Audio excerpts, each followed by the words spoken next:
మీ mobile సెట్టింగ్స్లో దయచేసి ఇటువంటి options మాత్రం ఎనేబుల్ చేసుకోవద్దు. కొన్ని ఇన్‌స్టాలేషన్ కూడా చేసుకోవద్దు. అవేవో ఈ షార్ట్‌లో చెప్తాను. ఖచ్చితంగా మా షార్ట్‌ని స్కిప్ చేయకుండా ఖచ్చితంగా చూస్తారని ఆశిస్తున్నాను. అయితే మీ సెట్టింగ్స్లో ఖచ్చితంగా మీ మొబైల్ సెట్టింగ్స్లో ఎనేబుల్ చేసుకోని కొన్ని ఆప్షన్స్ ఉంటాయి. అందులో ఇదొకటి. అయితే సిస్టమ్ యాప్ అప్డేటర్ అని మీరు మొబైల్స్‌లో సెట్టింగ్స్‌లోకి వెళ్తే సిస్టమ్ యాప్ అప్డేటర్ అని ఒకటి ఉంటుంది. ఇలాంటి ఆప్షన్ మీరు ఎనేబుల్ చేసినప్పుడు, స్క్రోల్ చేసినప్పుడు దీని కింద ఇన్‌స్టాల్ అనుకున్న మ్యాక్సిమం చాలా వరకు యాప్స్ అనేవి వస్తాయి. ఈ యాప్స్ మీరు ఇన్‌స్టాల్ చేశారంటే మీ పని అంతే. మీ మొబైల్ హ్యాంగ్ అయిపోద్ది. త్వరలో షెడ్‌కి కూడా వెళ్ళిపోద్ది. లేదు దాని మీద ఉన్న యాప్ అప్డేట్ అయితే ఖచ్చితంగా సిస్టమ్ యాప్స్ అప్డేట్ అవుతాయి కదా! మొబైల్ ఫోన్ తెచ్చిన యాప్స్ అన్నీ అప్డేట్ అవుతాయి కదా అని అనుకుంటే పప్పులో కాలేసినట్టే. ఖచ్చితంగా మీ మొబైల్ హ్యాంగ్ అయిపోవడం ఖాయం. వెంటనే రిపేర్ సెంటర్‌కి వెళ్ళడం ఖాయం.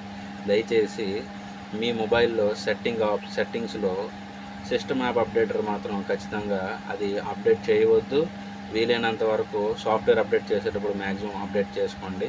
దాంట్లో ఉన్న యాప్స్‌ని కూడా ఎప్పుడు ఇన్‌స్టాల్ చేయొద్దు. ఇన్‌స్టాలేషన్ చేస్తే మీ సిస్టమ్ అనేది హ్యాంగ్ అవుతుంది. మీ మొబైల్ రిపేర్ సెంటర్‌కి వెళ్ళిపోతుంది. మీ మీకు ఈ ఇన్ఫర్మేషన్ నచ్చినట్లయితే ఖచ్చితంగా మా ఛానల్‌ని సబ్స్క్రైబ్ చేయండి. మీకు తెలిసిన వాళ్ళకి షేర్ చేయండి. Thank you for watching.